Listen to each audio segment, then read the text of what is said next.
अस्सलाम वालेकुम।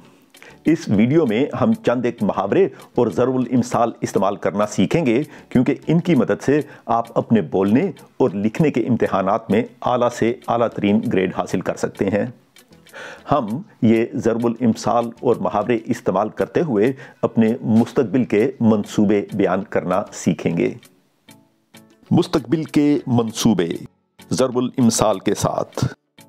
सबसे पहले तो हम ये जानें कि ज़रूरुल इम्साल और मुहावरे होते क्या हैं। ये अल्फाज के वो मजमूए होते हैं जो कि हर ज़बान में ख़ास मानी देते हैं। अगर इनका लफ्ज़ी तर्जमा किया जाए तो मतलब कुछ और होता है, मगर अहले ज़बान इनसे कुछ और मतलब लेते हैं। ये देखें, ये 3 ज़रूरुल इम्साल और 3 मुहावरे हैं। ख़याली पुलाव पकाना, सर आँखों पर बिठाना और अकल के नाखन लेना, ये ज़रूरुल इम्साल हैं। जब हम कहते हैं ख़याली पुलाव पकाना तो इसका मतलब ये नहीं कि कोई शख्स चूल्हे पर कोई पकवान बना रहा है। ये हम उस वक्त कहते हैं जब कोई शख्स अमली काम करने के बजाय नामुमकिन मंसूबे बनाता रहे। अंग्रेज़ी में इसे टू बिल्ड सैंड कासल्स कहा जाता है। सर आंखों पर बिठाने का मतलब ये है कि हम किसी को बहुत ज़्यादा इज्जत देते हैं।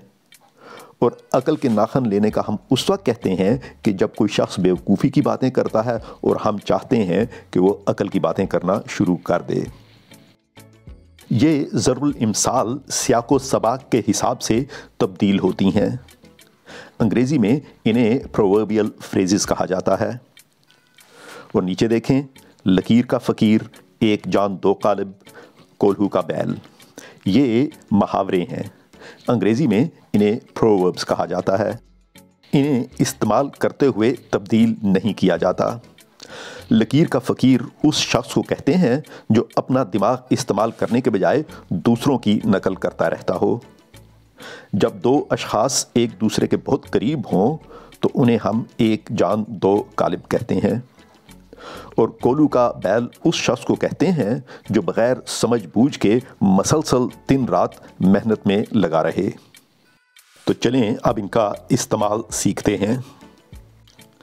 आपके दोस्त अपने इम्तिहानात के बाद के इरादे बता रहे हैं। मेरा नाम शाहिदा है। इम्तिहानों के बाद पहले तो मैं खूब दिल भर कर आराम करूँगी। उसके बाद जब मेरी छोटी बहन की छुट्टियां शुरू हो जाएंगी तो अपने ताया जान से मिलने के लिए अमेरिका में न्यूयॉर्क जाऊंगी। सुना है वहाँ की इमारतें आसमान से बातें करती हैं। यहाँ शाहिदा ये कहना चाह रही है कि न्यूयॉर्क की इमारतें बहुत बुलंद हैं। मेरा नाम कासिम है। इम्तिहानात ख़त्म होते ही मैं अपने दोस्तों के साथ पूरे बरतानिया की सैर करूँगा।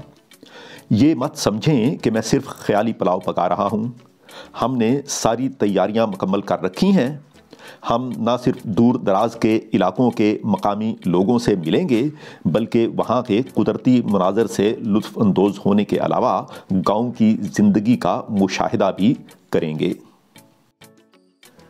मेरा नाम निदा है। इस साल तो मैं कोल्हू के बैल की तरह काम में लगी रही हूँ, लेकिन इम्तिहानात ख़त्म होने पर मैं खूब पाकिस्तानी और भारतीय ड्रामे और फिल्में देखूंगी। इस तरह एक तो मुझे तफरीह का मौका मिलेगा, दूसरा मेरी उर्दू भी बेहतर हो जाएगी। इसके अलावा मुझे मशरक़ी सकाफ़त और रहन सहन के बारे में जानने का मौका भी हाथ आएगा। मुझे ताहिर कहते हैं। मेरा एक भाई है और एक बहन है। जब तक उनकी छुट्टियां शुरू नहीं होती मुझे घर बैठकर मक्खियां मारनी पड़ेंगी। हाँ, इनकी छुट्टियां शुरू होते ही हम लोग पाकिस्तान जाएंगे। वहाँ मेरे चचा हमें वादी सिंध की कदीम तहजीब के आसार दिखाने के लिए मोंजोदाड़ो और हड़प्पा लेकर जाएंगे। ताहिर ये कहना चाह रहा है कि उसके बहन भाई की छुट्टियां शुरू होने तक उसे अपना वक्त ज़ाया करना पड़ेगा। वीडियो के आखिर में मैं आपको मज़ीद ज़रूरुल इम्साल और मुहावरे बताऊंगा, लेकिन पहले चंद एक मशकों पर काम करते हैं। सबसे पहला काम आपका ये है कि आप इस तस्वीर के बारे में मुझे उर्दू में 5 जुमले बताएं।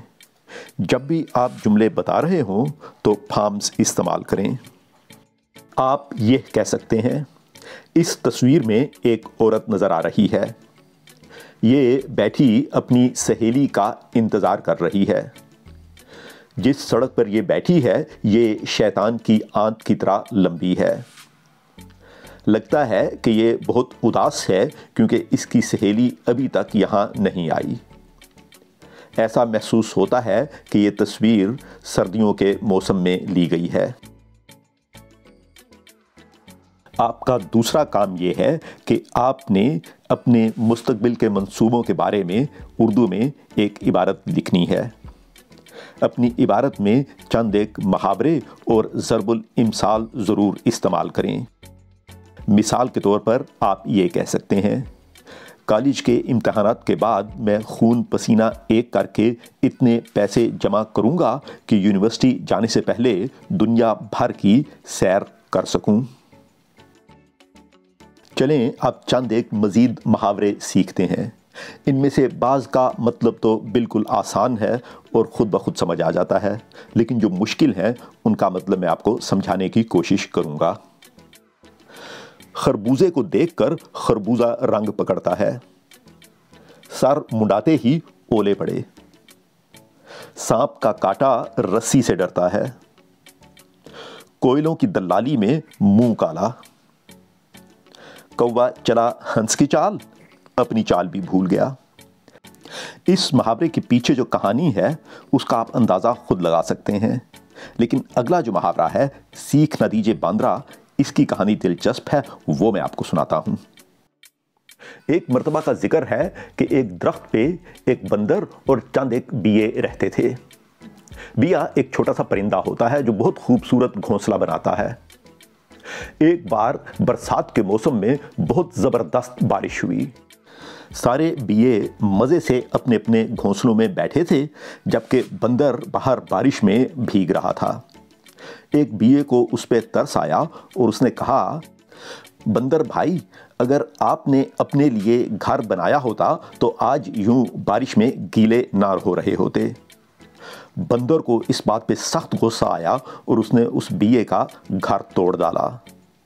اس لیے کہتے ہیں کہ سیکھ توبہ کو دیجے جا کو سیکھ سہائے، سیکھ نہ دیجے باندرا جو بیے کا گھر ڈھائے، یعنی بیوقوف انسان کو نصیحت نہیں کرنی چاہیے۔ پھر ہے ہاتھی کے دانت کھانے کے اور دکھانے کے اور۔ ہاتھی نکل گیا، دم رہ گئی۔ شیطان کی آنت، بہت لمبی چیز کو شیطان کی آنت کہا جاتا ہے۔ جتنے منہ اتنی باتیں، جیسا کرو گے ویسا بھرو گے، جیسا دیس ویسا بھیس۔ چڑیا کا دودھ، چڑیا کا دودھ اس چیز کو کہتے ہیں جو ملنا ناممکن ہو یا بہت مشکل ہو، جیسے کہتے ہیں کہ لاہور کے بازاروں میں چڑیا کا دودھ تک مل جاتا ہے۔ الٹا بانس بریلی کو، بریلی ہندوستان کا ایک شہر ہے جہاں بانسیں بہت زیادہ اگتی ہیں۔ اگر آپ بریلی میں کسی سے ملنے جائیں اور تحفے کے طور پر اسے بانس دیں تو یہ تو عجیب بات ہوگی، کیونکہ اس کے پاس تو پہلے سے بے شمار بانسیں ہوں گی۔ تھالی کا بینگن، یہاں برطانیہ میں تو بینگن لمبے ہوتے ہیں، لیکن ہندوستان پاکستان کے بینگن گول مٹول ہوتے ہیں۔ اگر اس بینگن کو آپ تھالی میں ڈالیں گے تو کبھی ایک طرف جائے گا تو کبھی دوسری طرف۔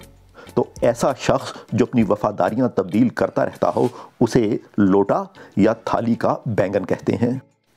ایسی چیز جو بالکل اٹل ہو، تبدیل نہ ہو سکتی ہو، اسے پتھر کی لکیر کہتے ہیں، کیونکہ پتھروں پر لگی لکیریں مٹائی نہیں جا سکتی۔